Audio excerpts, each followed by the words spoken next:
తీసుకొస్తామని చెప్పి అందరికీ కూడా ఆహ్వానిస్తాము.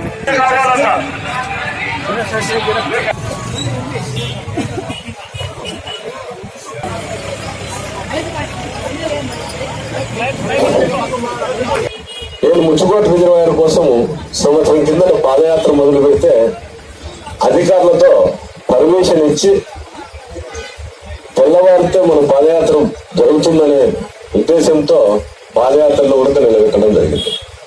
అంటే మనం ఎక్కడైతే ప్రజా సమస్యలు తెలుసుకొని ప్రజా సమస్యలపై మనం పోరాడతామో వాళ్ళ ఉనికి ఎక్కడ కోల్పోతుందో, అధికారులు మళ్ళా నీళ్లు ఇస్తే గ్రామ ప్రజలంతా బాగుంటారో, మళ్ళా మా దగ్గరికి రారు అనే కేవలం ఒకే ఒక ఉద్దేశంతోనే ఆ రోజు పాదయాత్ర నిలబెట్టడం కూడా జరిగింది. మళ్ళా క్రమేణా మనం ఏదో పద్ధతిలో మళ్ళా కూడా మనం పాదయాత్ర చేయడం జరిగింది.